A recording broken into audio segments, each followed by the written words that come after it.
Good morning, everybody, and welcome to TLC Live. Today, Orlando joins us from Montana. Orlando, good morning.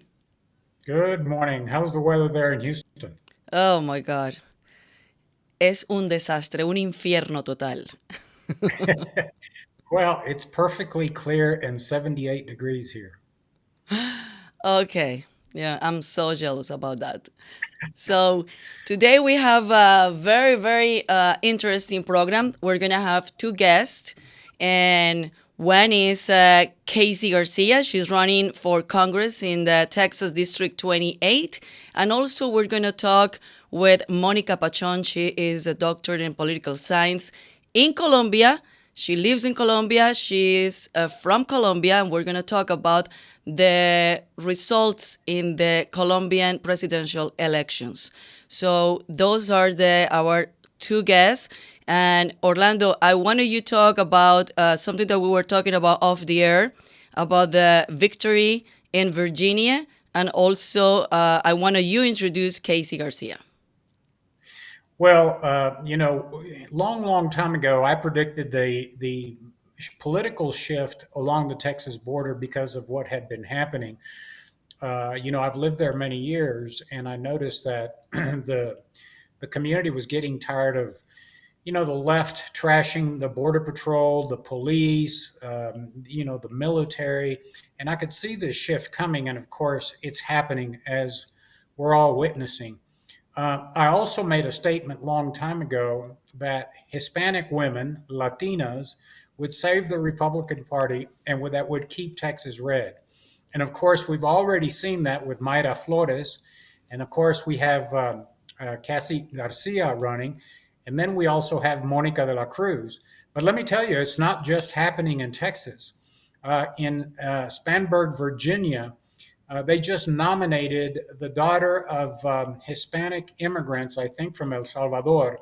She's a sheriff deputy in Virginia, and she was just nominated to represent the Republican Party for the 7th Congressional District in Virginia. Her name is Yesley Vega. And so we're actually on a roll. This is what we're witnessing, this political realignment, this shift to the conservative values in America and in Texas is unprecedented, but I can tell you it's only going to get bigger. And so, I've had the pleasure of meeting Cassy. She is a dynamic person and is going to be our next congresswoman from Texas. So we're delighted to have Cassy with us today and welcome her to the show. Cassy, good morning. Hi, good morning. Good morning. Well, thanks for your time and thanks for being with us. And thank you so much for running for this position. And we're really excited. I mean, we were so happy seeing what is going on with Mayra Flores. And now that you're running also for this important position. So tell us about you, your background, and why you decide to run for that position. Well, thank you so much, Orlando and Andrea, for having me on this morning. I'm Cassy Garcia, and I'm so honored to be the Republican nominee for Congressional District 28. I grew up in the Rio Grande Valley for the past 37 years, so I'm no stranger to the border, living on the border. I grew up in a very conservative Christian household. I went to church 3 times a week, and it was those values instilled in me as a child, and always wanted to get back into the community. I've served the last 17 years in public service, working, starting off in city government, working for nonprofits, and went to work for the state of Texas for the Department of Agriculture, doing economic development, and then the last decade working for Senator Ted Cruz as his deputy state director right down in McAllen, Texas. So I know the issues, I know South Texas, I know the people, and the reason why I'm running for Congress is to defend faith, family, and freedom. And so I'm so honored. And when we win in November, I will be the first Hispanic Latina to ever represent District 28 and the state of Texas. And we're so excited about Mayra Flores' win. It was the shift of the red wave. Orlando, you've been seeing this for the past decade here in South Texas. The momentum is here. The red wave is here. The red wave that sent Mayra Flores to Congress is the same red wave that's going to send Monica to Congress, and the same red wave that's going to send me to Congress in District 28, and the same red wave that's going to send Nancy Pelosi packing in November. Cassie, I want to ask you a question because just as I said, we all grew up with our conservative Christian values, freedom loving. Many of us are immigrants, but many of us are multi generational Texans. You, for example, have just stated, as many other Hispanic women that are nominees for Congress, that you grew up with conservative values. So the parents and the older generation down along the border have been conservative for many years. But why the shift all of a sudden? And more particularly, why are Hispanic women stepping up to lead? I mean, you see this all over the state of Texas, but now you're seeing it in Virginia. What has You inspired Hispanic women to step up and lead? Absolutely. You just mentioned Yesli Vega, who just won her primary last night. And I was with her on Saturday, attended, I spoke at her rally in Virginia, in Woodbridge, Virginia. And so we actually did a segment together on Fox News talking about our conservative values and why we were going to take back the House come this November and why the Biden administration's policies are affecting Hispanic communities throughout the country. Um, as we all know, the Democrat Party has walked away from the Hispanic community for so many years. Democrats have voted Democrat, but now they don't identify with the party or the direction that it's going in, which is further to the left.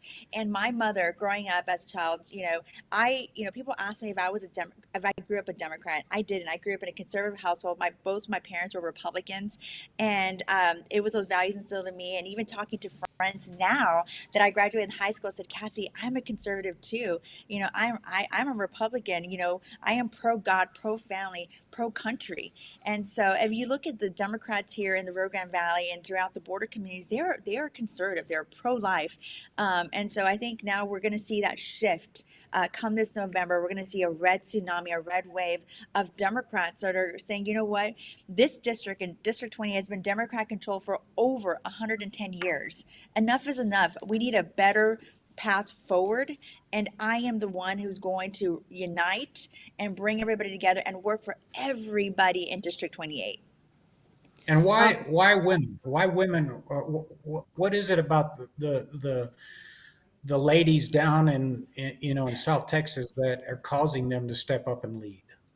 I think, talking like I grew up with a very strong mother who was very loving and supportive. I didn't come from a lot. I came from a middle class family. We worked very, very hard. My dad had two jobs. My dad was a teacher and also, did everything he could to make ends meet. And so, my mom always said, you can do anything you want to do. And she said, Cassie, I never thought one day I'd be running for Congress. I am so happy. I am living the American dream. And I want everybody to live the American dream. And as women, as Latinas, we're strongholds. We know how to do things, put things together.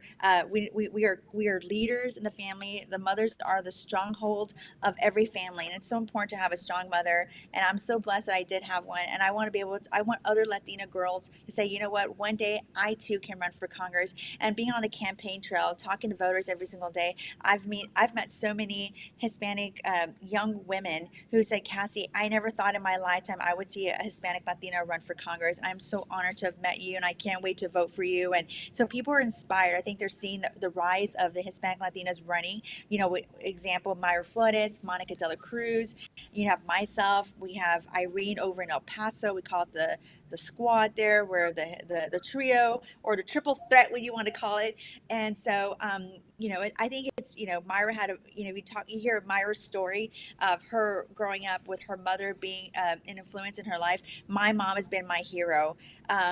She prays for me every single day. She would write notes, godly Bible scripture verses in my lunchbox every day to remind me that God was looking out for me every single day. And every day before I get up, I pray before I start my day. And I want to make sure that God is guiding me. Even before running for Congress, I prayed about it. I talked to my family. I talked to my fiance and said, is this something I should do? And God gave me he spoke to me in my heart and said that, yes, you need to save this country. And that's why I'm running for Congress. It's just amazing to me. Not only are you, and I've said this to Republicans before and consultants, is that the way to reach the Hispanic community is through the mom, is through the mhm. Latinas, because Not only do we know that when we get out of line, they go for the chanclas, right? Give us a good old, Or Oh the yeah. belt. they give, they give us a good old whacking. But I think conservative consultants, Republican consultants, don't understand the influence of Latinas in the family and in the community. But listen, it's not only running for Congress. I know that Adrian Pena ran for chairwoman of the Republican Party in the convention we just had in Houston. She fell a bit short, but at least she was running. We had our very own Leah Hagan actually ran for SREC chairwoman. She fell one vote short, but it's just amazing to me to see it not only at the grassroots level, but at local positions for city councils, for county positions, and for Congress. It's just phenomenal. And I'll tell you this, Adrian Pena Garza, she has been at the forefront of this red wave. I had a picture pop up yesterday of 2014 when she was leading the efforts for Greg Abbott for block walking. I'm there speaking to everybody, the volunteers before they went out to go block walk for Greg Abbott in Harlingen, Texas. And this was in 2014. So Adrian has been on the forefront. If it hadn't been for her father, I would not have started working for Senator Cruz. Her dad approached me that Ted Cruz was looking for a regional director in South Texas. I applied. Then Congressman Chip Roy was Ted Cruz's chief of staff, and I was so blessed that Ted Cruz and Chip Roy hired me to be on their staff in 2013. And then in 2017, Senator Ted Cruz asked me if I would be his deputy state director and represent the state of Texas, but still operate out of McAllen, Texas. So I'm doing this to save our country. We're at a crisis right now. You look what's happening on the southern border. It's a mess right now. I have the endorsement of the National Border Patrol Council. They've endorsed Henry Cuellar every cycle. And this year they did not endorse Henry Cuellar. They endorsed Cassy Garcia because they know, Henry Cuellar talks a good game. He talks about securing the border, but he's done absolutely nothing to secure our southern border. So I look forward to representing the agents and providing recovery and relief for them. And that's why we're going to take back the House come this November, because they need somebody who's going to step up and help them get the job done. Cassie, what is the issues that is making South Texas making the difference and making the impact in the political ambience versus what is going on in the big cities like Houston, Dallas, Austin, that the community is completely different, the Latinos is different, and they try to lean to the left more than the right or more than the conservative. So what is the lag? What is the difference between South Texas and the rest of the state?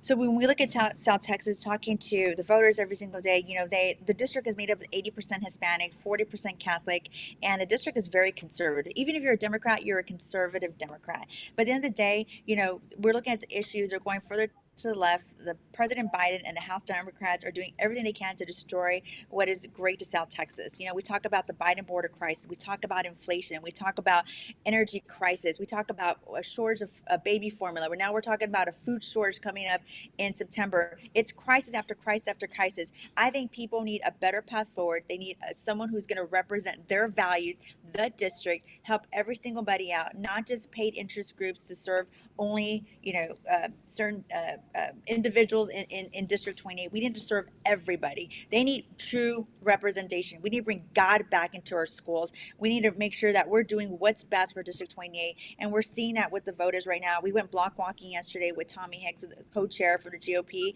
and people were inspired. People said they've been Democrat their whole entire life, but they came out and voted for me, and they can't wait to vote for me in November. And it was just amazing to see this wave. People are going to have come this November and come this fall when we're out there block walking. You're going to have a clear choice and say, do I want to vote for the status quo, Henry Cuellar, or do I want a better path forward and vote for Cassy Garcia? And we can flip this district red, and we will. We will flip this. We're going to work very hard to talk to every voter, have town hall meetings, and make sure people get to know me as a candidate and know that I will represent their values and represent everyone in Congress, not just in District 28, but in the state of Texas as well. Cassie, one of the major differences that I always hear between Democrats and Republicans, Democrats talk about handouts. They talk about programs. They talk about government welfare. And it seems to me they've made a huge mistake with respect to the Hispanic community because Most of the Latinos I know, we don't want a government handout. We don't want to be dependent on government. We don't want government telling us how to run our families.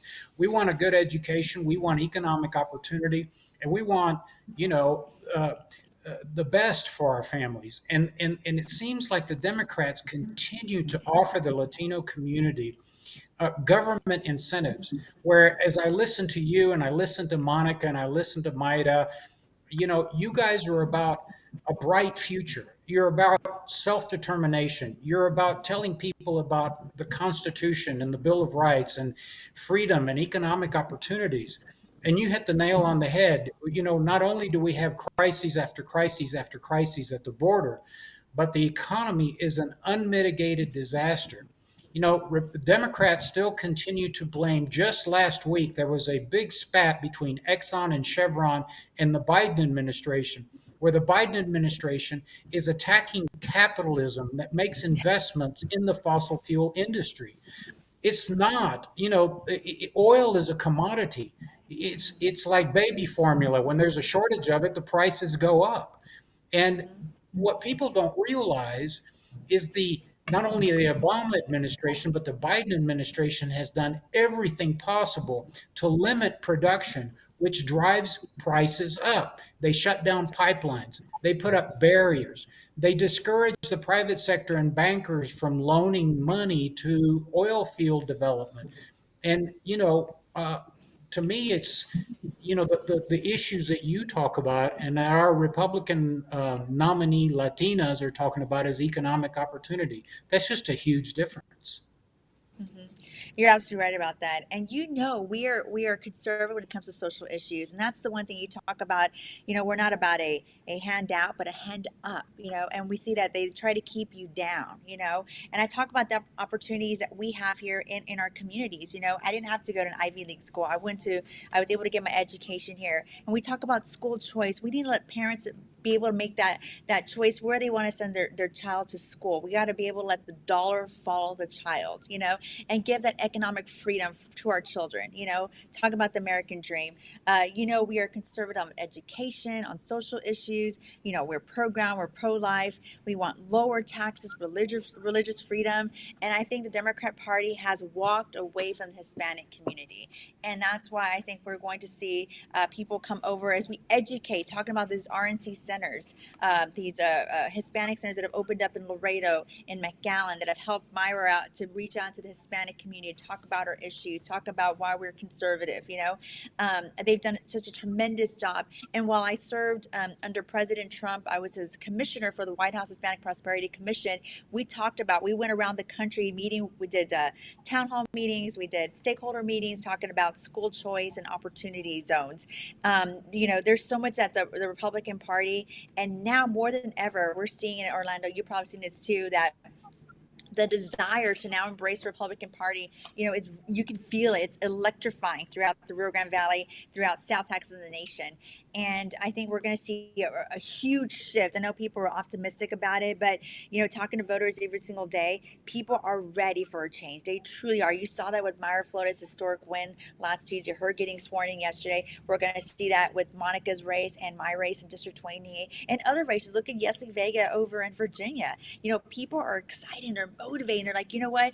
We're sick and tired of the Democrat policies that are destroying our country. Look at the Biden border crisis. We can't accept 12,000 migrants being apprehended every single day on our southern border. That is basically a caravan a day, every 2 days on our southern border. Enough is enough. Well, and you're, and you know, it's just unfathomable to me that just last month, 250,000 uninspected illegal crossings occurred in our country.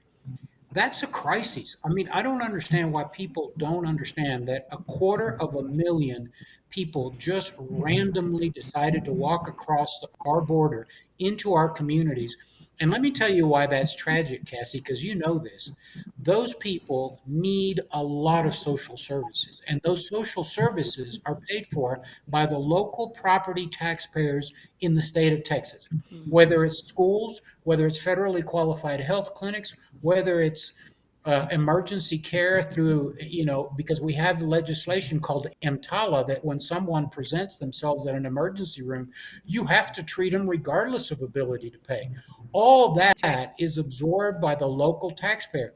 And it's beyond me how members of Congress and this administration fail to help Texas. We're now having to use our own resources through the Department of Public Safety, take thousands of troopers from 254 counties in Texas that should be protecting those counties and moving them to the border to do what the Biden administration should have been doing. And now we're having to use the Texas National Guard resources to also supplement the border.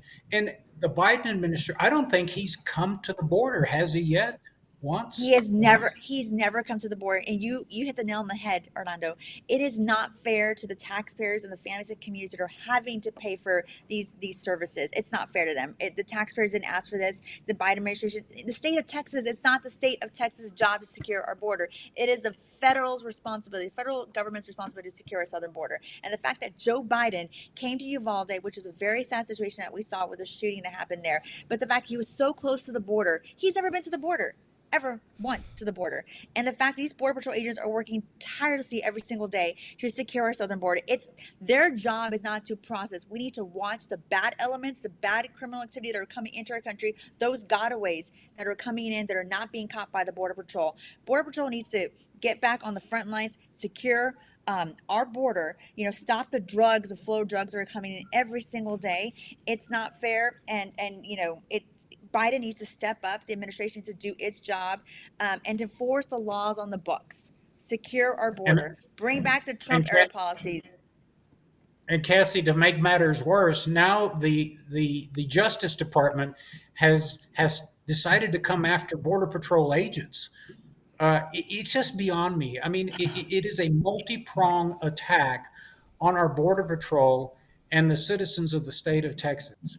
The You're idea absolutely right. that the media would say that our Border Patrol was whipping immigrants, when you and I know, Cassie, that 80% of the operations of Border Patrol are life-saving. We just lost a National Guard trooper trying to save an illegal alien from the Rio Grande River. He lost his life. And our Border Patrol routinely carry water, call in medevac, save people from death in the heat. And now the Department of Justice, through the Biden administration, is attacking our Border Patrol agents. You can't make this stuff up. It's a disgrace. It is a disgrace, and it sickens me that when Jen Psaki was the press secretary, it took days for them to even make a statement. He was we lost a National Guardsman. He was an American hero who saved two migrants who, and the whipping incident that came out. Our Border Patrol agents are heroes. We had two Border Patrol agents, a BORTAC and a BORSTAR agent that took down the evil killer in Uvalde, Texas. Did the administration come out and even praise our Border Patrol agents? No, they did not. They don't have their back. The morale is so low right now. And one thing that Myra Flotis is married to a Border Patrol agent. My fiance is a Border Patrol agent as well, 27 years in with DHS. And so I hear every single day their frustrations, and I talk to the union as well. I have a very close relationship with the Border Patrol agents. They're my family, they're my neighbors, and so the fact that the administration does not have their back is sickening. And you talk about the resources being strained. You talk to local law enforcement agencies, sheriffs. They have 5 deputies in some of these counties, and they're using their deputies to go out and make apprehensions. And the same thing goes to the local law enforcement as well. So they are tying up resources. At the end of the day, you talk to the local elected officials here, like the mayors, the county judges, who I had great relationships with them when I worked for Ted Cruz, and not even now we're running as a congresswoman. They are frustrated that the administration has not even reached out to them. When I worked for Senator Cruz, a Democrat county judge was saying, Cassie, I heard more from the Trump administration. I can't even get a peep out of this administration. I'm like, oh, call Congressman Cuellar, call Vicente Gonzalez. Maybe they can get you a meeting with the administration. It is absolutely insane what we're seeing from this administration. And because of this crisis, I mark my words right now, we are going to see this district flip. I went door knocking yesterday, knocked on a door of a Border Patrol agent, and he said, Cat, I voted for you. And he was said, Cassie, please come save us, help us. We need help. It's falling apart. Our morale is so low. And I shook his hand. I looked at his son. I said, we are going to work every single day. And I said, what could I do for you? He's like, go knock on every door, Democrat, Republican. Please, we need help right now at our border. So that is just, I got emotional yesterday and I said, this is why I'm running for Congress, because they need new leadership. House Democrats have done absolutely nothing to secure a border and they need change right now. Cassie, thank you so much for your time, and we gonna be, supporting you from now till November. If I can just say one more thing real quickly, if you want to donate or volunteer, please go to CassieForCongress.com. And if you want to join our Red Wave and help us out anywhere in the state of Texas, we are looking for volunteers and we're ready to do this together, because together we can flip this seat. So thank you so much, Andrea and Orlando, for having me on today, and look forward to speaking you with more about as our campaign progresses forward. Thank Good you luck so and God much. bless. Thank you. God bless y'all. Well, something that also happened in Colombia recently, this past Sunday, it was the runoff for the presidential elections. And for the first time, we're also making history, not in a good way.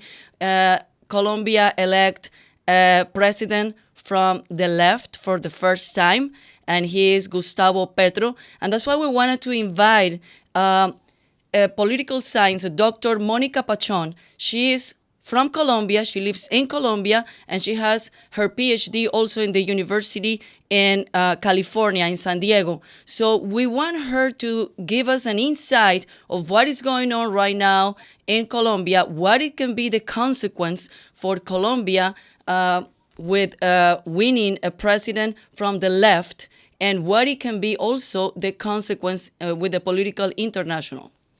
Mónica, buenos días. Good morning. Good morning, everyone. Thank you for having me in your program. As you were saying, on Sunday we had a very contested election between Rodolfo Hernandez, who was a mayor in Bucaramanga, it's a small city, intermediate city in Colombia, against Gustavo Petro, who's running for, I think, a coalition of social movements called Pacto Histórico. He won by 50.44% against Rodolfo Hernandez 47.31%. Um, this, as you said, is a big departure from our recent history in politics. I think there are a number of things that can explain, this change. And looking forward to your questions, so we can start uh, answering, whatever people want to know about the election. Monica, Perfect. Orlando is from Cuba, and he left Cuba when he was 6 years old, and he can tell you more about it. And because because what is going on in Cuba and Venezuela now, we're seeing the same movie, and we were afraid in Colombia. I'm from Colombia, and we were so afraid that this is going to happen. And Gustavo Petro tried twice, and he finally won in Colombia. So I mean, May I? what is the feeling in Colombia about this? Okay, I may suggest some differences between Venezuela and Colombia. First, Venezuela is it was an oil dependent, right, economy. More than 70% of the GDP was managed by the state.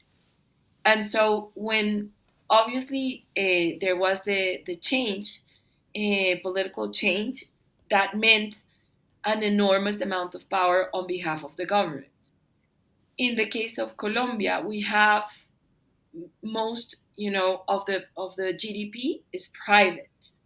So we do have oil dependency because we have an important amount of royalties that are used for social welfare and state expenditure. But my expert feeling is that we are facing different situations. In the case of Venezuela, because of the combination of these corporate Fede Cámaras, PDVSA, and the state, we were more in a corporate world, in a corporate government. In the case of Colombia, we do have stronger institutions, I would say. Congress does not hold a majority for Gustavo Petro. Um, there's a lot of people who are, making opposition to Gustavo Petro, but definitely we are facing a challenge in terms of what he wants to do and what the role of the state is going to look like if he is able to change the policies he's proposed during the campaign. Especially I think the social divide between Rodolfo Hernandez and Gustavo Petro can be summarized in terms of his macroeconomic policy and his view of the state. While, as you were saying, a more conservative view would hold the state accountable for certain public goods. In the case of Gustavo Petro, what he's suggesting is that the state has to be a provider. And he, in during his campaign, was very, very challenging of the private sector, saying, that they were intermediaries, that the the private markets to provide public services were inefficient and corrupt. And so I think this is the strong divide now. Before, in Colombia, our divide was more um, given by Álvaro Uribe Vélez, who was a very successful president back in 2002 till 2010. And of course, the guerrilla warfare conflict that we have in Colombia. Uh, I think that was the divide between the forces. Now we're talking about a more, I would say, normal divide in terms of economic policy and the role of the state.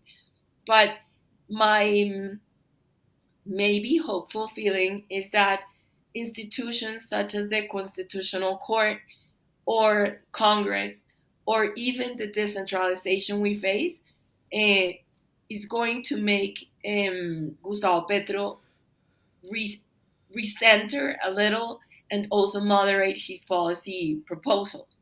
Right now, he's announcing cabinet members who are, orthodox economists. They're not, heterodox economists who want to have, double-digit inflations or do not care about macroeconomic indicators. So I think what he's trying to do is to give a signal to the market that he's going to have a policy that is, economically responsible.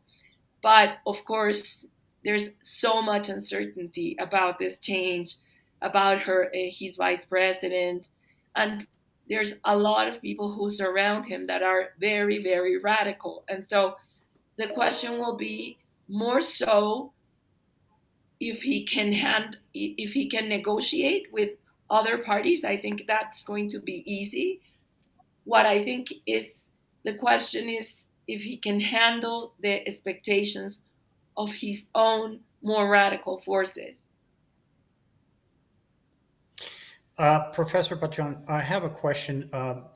Colombia spent a lot of time trying to fight narco terrorism and narco trafficking back in the 80s and into the 90s. And of course, um, it, my concern is will we see a shift back to sort of a partnership between um, the government and potential narco trafficking in Colombia, or is Petro committed to fighting the scourge of the narco state?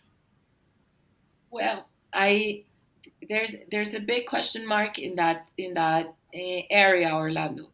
So far, Gustavo Petro has said that he's not going to do aerial aspersion to to cocaine to coca leaf production areas, and this is a change from the government of Ivan Duque.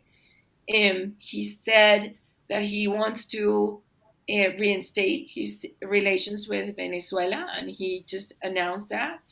Um, and regarding the relationship with drug traffickers, I think it's a hard question, because in the 90s we had drug cartels that were very big and very influential and could capture the state. I would say that we are in a different situation right now. Cartels, big cartels, are in Mexico mostly. Colombia has small cartels, small drug traffickers.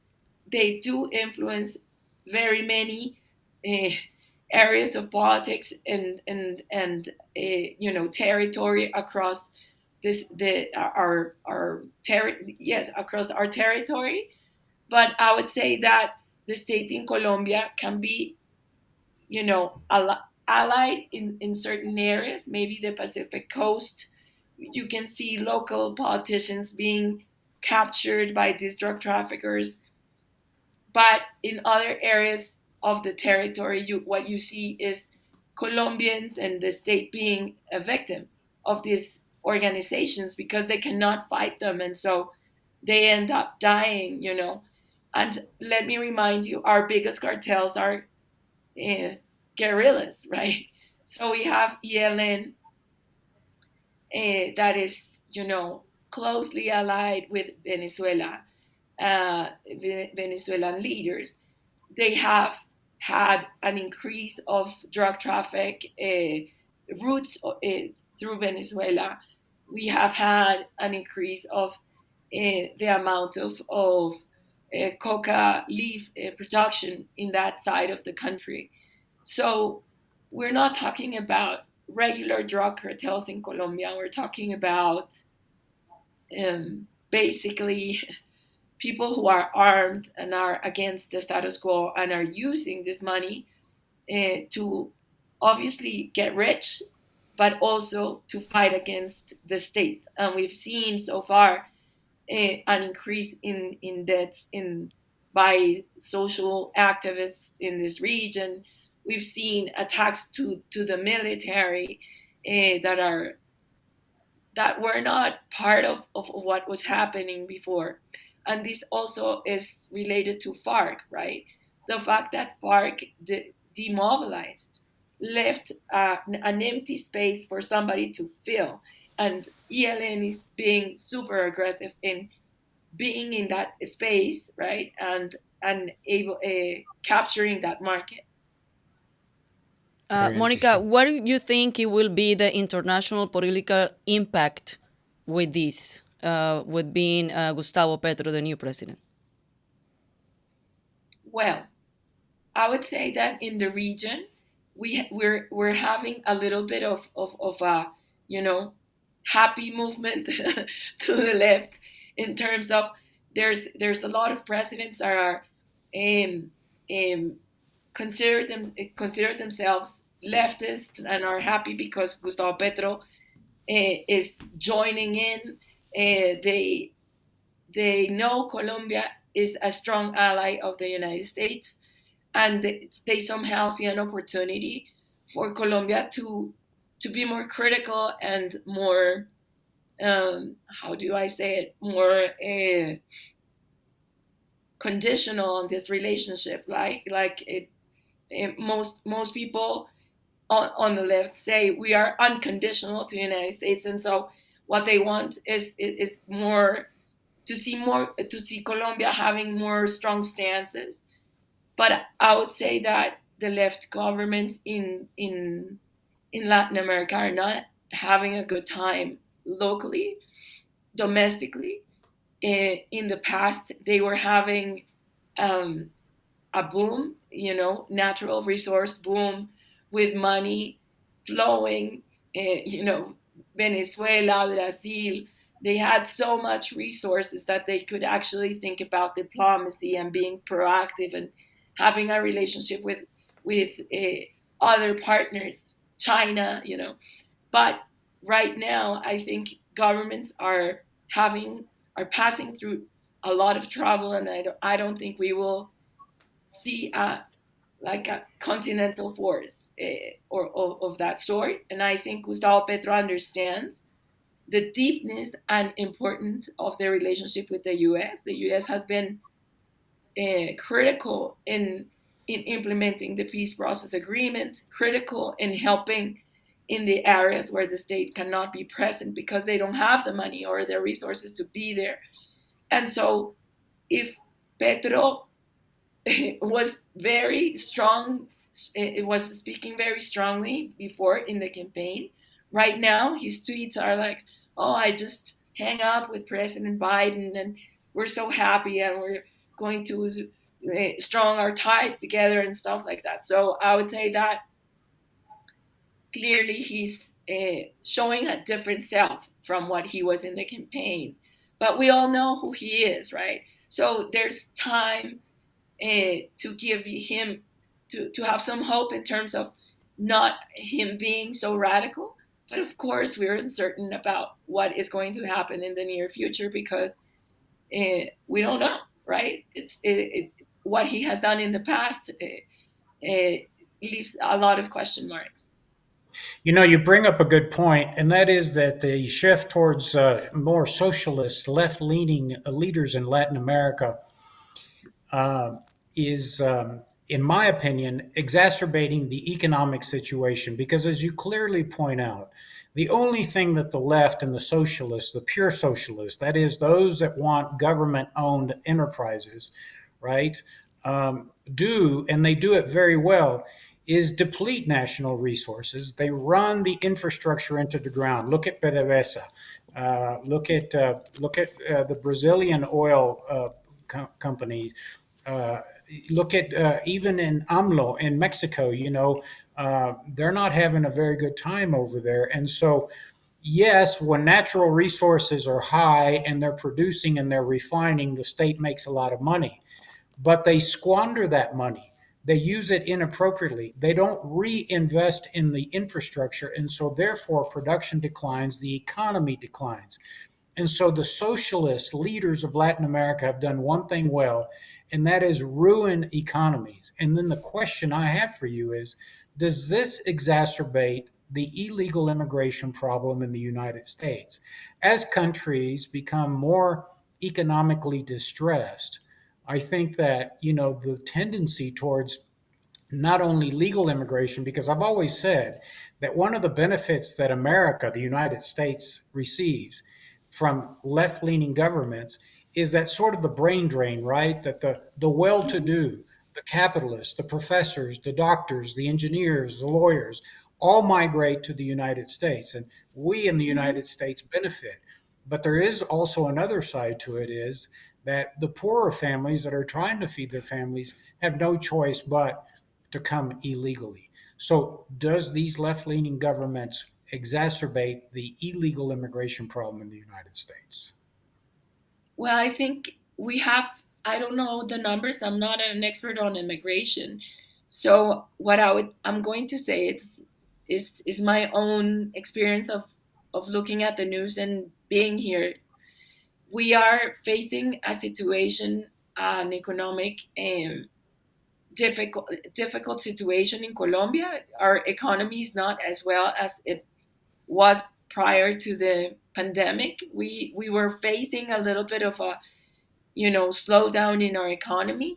But right now, we after the pandemic, despite the fact that the economy is increasing at fast rates, we're still having issues. So of course, people are going to migrate. I've known people who migrate and leave Colombia and decide just to go to the US with you know, a tourist visa to find a better future. And they were professionals here, or they were they were in the service market, and they decide to leave Colombia because they don't find opportunity. And yes, the first place where people, the Colombians, go and think to go, is is the U.S. The barrier, the language barrier may be a problem for some, and they may think it's a problem, so they may try and go to Spain Hmm. or the European Union in Portugal, or I don't know. Portugal is right now it's more attractive than it used to be before, but I would say yes. If the economy doesn't do well, people tend to migrate, and we all have people in. I mean, all Colombians have people who have migrated elsewhere. I am the daughter of a family of two sisters, and one of my sisters is in Canada, and the other is a U.S. citizen and is in New York. So yes, everybody migrates Yeah. because if they can, they will. Okay, well, definitely we're gonna keep watching the situation in Colombia. As you say, everything is uncertain. We don't know what is gonna happen. They say something, they promise something, they do another thing. So hopefully, and This is for the best of this is not only for Colombia, Andrea, for the this is Colombians, the case, and for right? the international politics, hopefully Gustavo Petro is not gonna be another Maduro or Chavez. Just pray for that. Yes. Well, this is the problem, I think, when people have a mandate and they break their mandate, right? It, we would like people to have a sincere campaign on what they're going to do, but I don't think this is going to be the case, and I hopefully think I hope that it's not going to be the case. I hope he changes his mind, because of course there's a lot at stake, as you said. Okay, Mónica, thank you so much for your time. Muchísimas gracias por haber estado con nosotros. Gracias a ustedes por la invitación. Perdón mi voz, que estoy enferma. No, ya sé, me dijiste, me advertiste, pero no, gracias por tu tiempo. Bueno, bye bye. Bye. Well, Orlando, Orlando, are you there, Orlando? Oh, you're muted, I am. Orlando. No, I'm Okay. here. Oh, you were muted. Okay.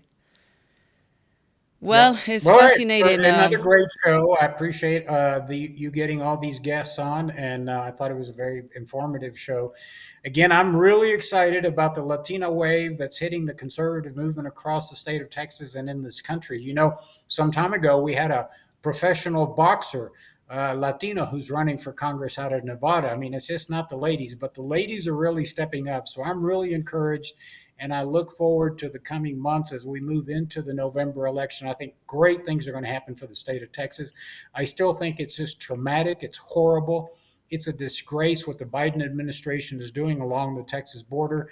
But there's nothing we can do. As Texans, we'll have to fix the problem ourselves and hope that there is an administration change in 2 more years. But I don't know that we can last that long. So anyway, Andrea, I'm looking forward to seeing you next week. Te veo el próximo miércoles. Gracias, Orlando. And thanks everybody for watching our show. Please log in TexasLatinoConservatives.com, TexasLatinoConservatives.com. Visit us. We're always posting our events. And please become a member. It's only $35 a year. If you want to give us another extra contribution, we're very well accepted. And please visit us, TexasLatinoConservatives.com, and I'll see you guys next Wednesday in TLC Live. Nos vemos el próximo miércoles. Chao, chao.